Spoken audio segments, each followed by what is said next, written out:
అబద్దాలు, మోసాలు, అవినీతే జగన్ కు గాలి, నీరు, ఆహారమని మాజీ మంత్రి పత్తిపాటి పుల్లారావు విమర్శించారు. పల్నాడు జిల్లా చిలకలూరిపేటలో నిర్వహించిన ప్రజా దర్బార్ కార్యక్రమంలో పాల్గొన్న ఆయన ప్రజల నుంచి అర్జీలు స్వీకరించారు.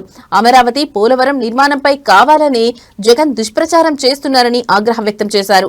పవిత్రమైన తిరుమలలో ఖాళీ మద్యం సీసాల నాటకం జగన్ బురద రాజకీయాల్లో భాగమే అని ఆరోపించారు. నది గర్భానికి ఎగువ భాగానికి తేడా తెలుసుకోకుండా జగన్ రాయలసీమకు అన్యాయం జరుగుతోందని చెబుతున్నారని ఎద్దేవా చేశారు. రాష్ట్రం అభివృద్ధి చెందకూడదన్న లక్ష్యం జగన్ వైఖరిలో కనిపిస్తోందన్నారు.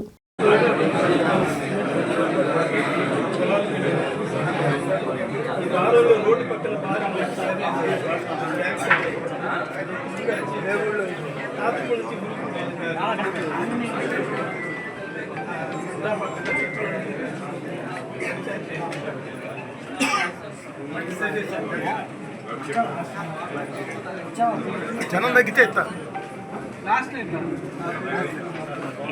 ఎవరు లేరు కదా ఇల్లు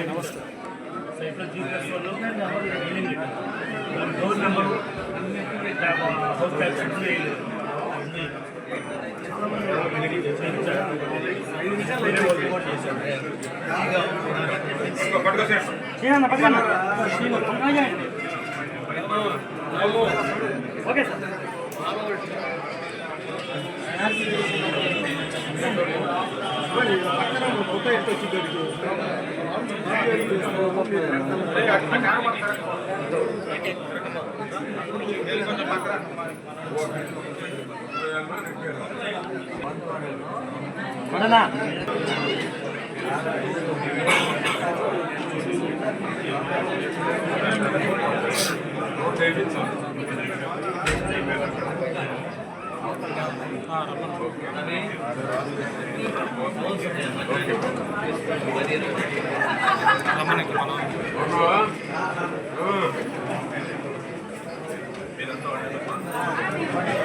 వ్యాప్తంగా కూటమి ప్రభుత్వం చంద్రబాబు గారి నాయకత్వంలో గ్రీవెన్స్ డే ఈరోజు సమస్యల పరిష్కారానికి ఒక వేదికగా ప్రతి శుక్రవారం గ్రీవెన్స్ నిర్వహించబడుతూ ఉంది.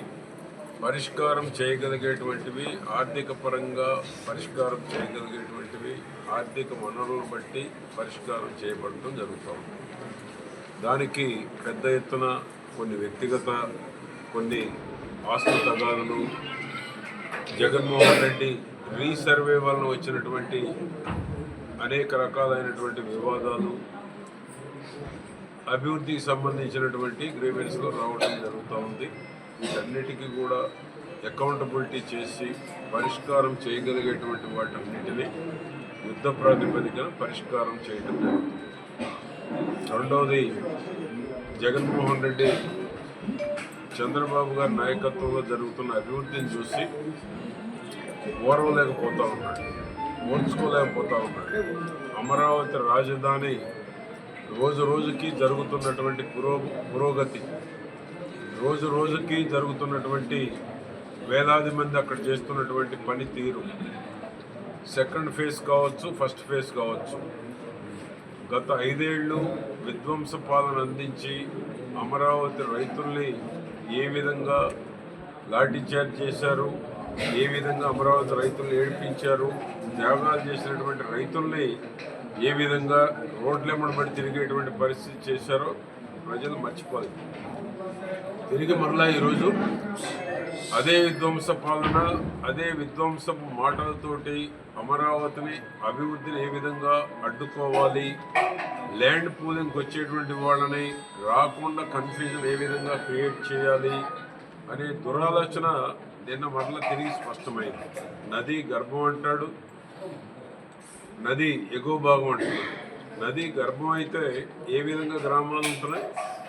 జగన్మోహన్ రెడ్డి నదీ గర్భం అంటే దానికి అర్థం కూడా తెలిసినటువంటి వాతావరణం కనపట్టలేదు. ఆయన భాషలో విధ్వంసం, ఈ రాష్ట్రం అభివృద్ధి చెందకూడదు, నేనే రావాలి, విధ్వంస పాలన చెయ్యాలి, ప్రజాధనాన్ని దోచుకోవాలి, ల్యాండ్ టైటిలింగ్ యాక్ట్ పేరు మీద ప్రజల ఆస్తులు కూడా దోచుకోవడానికి చేసినటువంటి కుట్రలు విఫలమైనందువల్ల భరించలేకపోతా ఉన్నారు.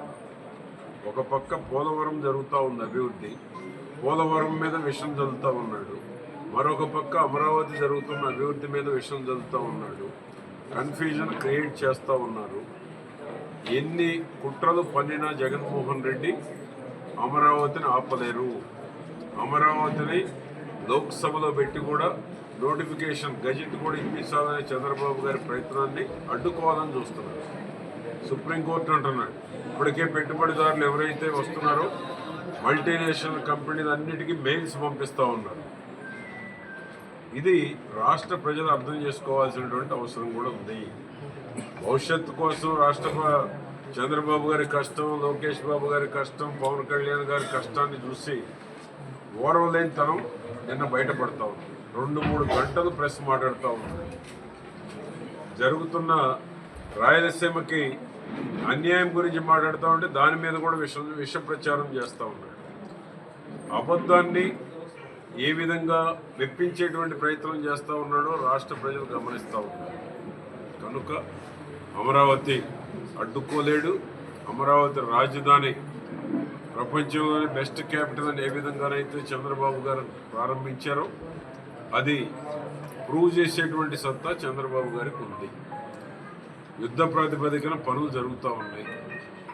రాబోయే 2 ఏళ్లలో పూర్తి స్థాయిలో త్యాగం చేసిన రైతులందరికీ అమరావతి ఇన్ఫ్రాస్ట్రక్చర్ అంతా పూర్తి చేసి ది బెస్ట్ క్యాపిటల్ చంద్రబాబు గారిని నమ్ముకున్నందుకు మాకు న్యాయం జరిగింది అనే రోజు త్వరలో ఉంది. పోలవరాన్ని కూడా 27 ఎర్లీ డేస్లోనే ప్రారంభించి ఒక చరిత్ర సృష్టించబోతా ఉన్నాడు చంద్రబాబు గారు. ఆ విధంగా ఈరోజు తండ్రి కొడుకులు ఇద్దరు చంద్రబాబు గారు, లోకేష్ గారి కష్టాన్ని ప్రజలు అర్థం చేసుకున్నారు.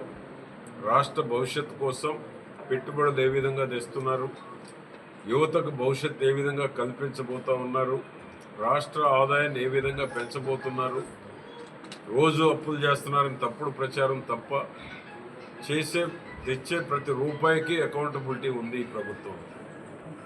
జగన్మోహన్ రెడ్డి కాలంలో చేసిన అప్పులకి ఇంతవరకు అకౌంటబిలిటీ లేదు.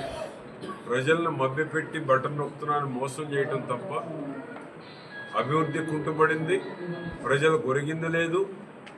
ప్రజల భవిష్యత్తు కూడా అంధకారం చేసి సిగ్గు లేకుండా ఇంకా ప్రెస్ ముందుకు వచ్చి జగన్మోహన్ రెడ్డి ప్రభుత్వం మీద, కూటమి చేస్తున్న అభివృద్ధి సంక్షేమం మీద అవాస్తవాలు చెప్పి ప్రజల్ని మభ్యపెట్టాలని చూస్తూ ఉన్నారు. ప్రజలకు అర్థమైంది పనిచేసే నాయకులు ఎవరు, మభ్యపెడుతున్న నాయకులు ఎవరు అర్థమవుతాం.